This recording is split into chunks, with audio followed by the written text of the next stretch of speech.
the country. As you are aware, 2 days ago we are debating on, a very young person who was killed in a police cell. A very disturbing message was shared with us while I'm in the meeting here of a young man, Abdiraman Ibrahim, who is the chief of staff of medical services in Isiolo County, where allegedly goons associated with the governor of Isiolo County picked him up at 3 a.m. from Wanzoni. They have beaten him up severely and dumped him in, a forest where the victim was picked by well-wishers and brought to South Sea Hospital, where he's undergoing review and examination. The preliminary information we got is that he has broken hands and other bodily injuries that the young man suffered. Whatever the challenges of the governor in Isiolo County are, it is very unfortunate if the issues of dealing with the challenges the governor has resorts to hiring of goons and intimidation and probably killing, because that's the allegation that is coming forth. I would like to condemn that with the, harshest words possible, and urge DCI to speedily investigate this, because if it is allowed to go out of hands and the relatives or family members of this Abdiraman Ibrahim decide to take matters also into their hands, then we'll have a very serious challenge in terms of people operating outside the law, and where then the end justifies the means in terms of what anybody does.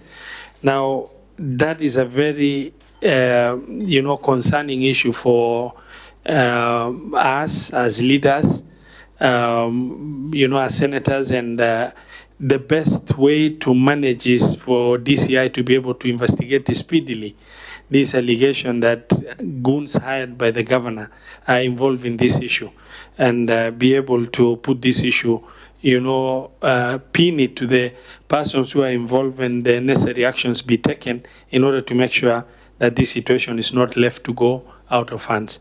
I want to now invite my colleague, Senator Eddie Gisheru Okech of Migori County, who incidentally is with me when this information is shared, to also weigh in on this issue. Honorable Senator Karibu.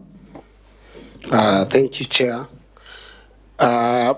It is becoming more and more disappointing and annoying to see young people who perhaps take contrary opinion from those who are in power, especially executive power or in the police infrastructure, being targeted and sometimes being maimed for holding on some beliefs that might be contrary opinion.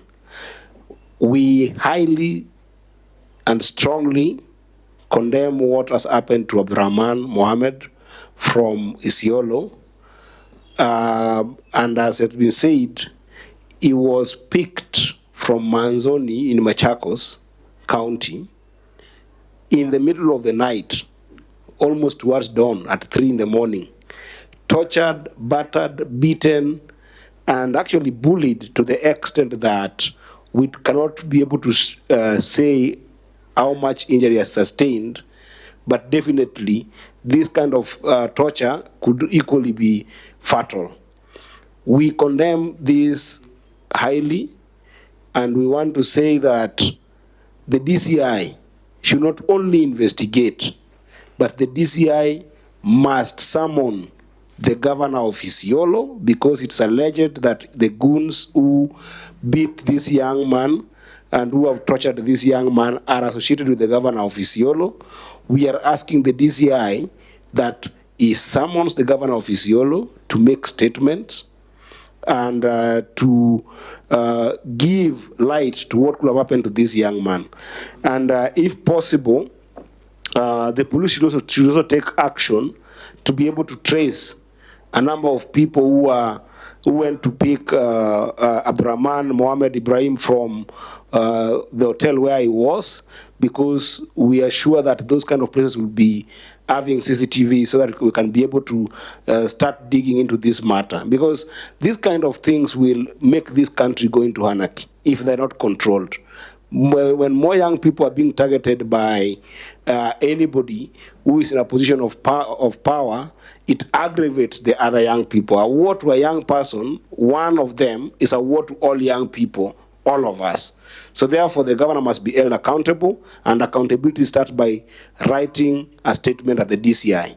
And we urge that the DCI moves swiftly to make sure that he gets this statement both from Abdiraman himself, if he's feeling better, but most importantly from the governor. I thank you.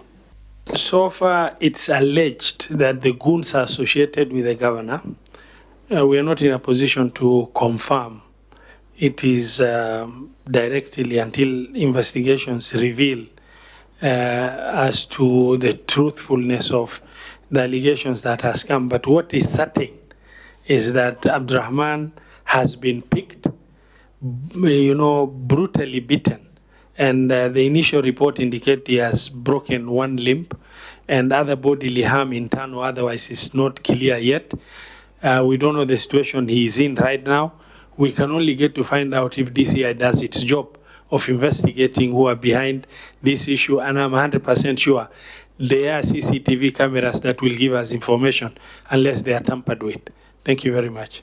And I also want to be very clear that because we are two senators who have spoken to this issue, we have spoken on it from a perspective of being concerned that a young person has been picked from a hotel, and a young person has been battered and beaten and has been seriously injured. And we saw the last time a young person was picked from their home and battered in a different situation and injured, it was fatal. And that's why the country is in chaos right now. I want to make it very clear that as senators, we're not speaking from this from a political perspective. We are speaking from it from a point of concern to the kind of targeting on young people that we are seeing. It should be noted that we, as a Senate, are arbiters in any matters of counties. We are not aligned to any members of County Assembly of Isiolo. We're not aligned to any governor of Isiolo. The Isiolo politics are Isiolo politics. We are speaking as leaders of this country who have got no interest whatsoever in the Isiolo politics, but we have got interest on human rights and making sure that the dignity and the life of young people are protected. That's the perspective. We don't know what might have ensued. That's for the DCI to be able to determine. Thank you very much.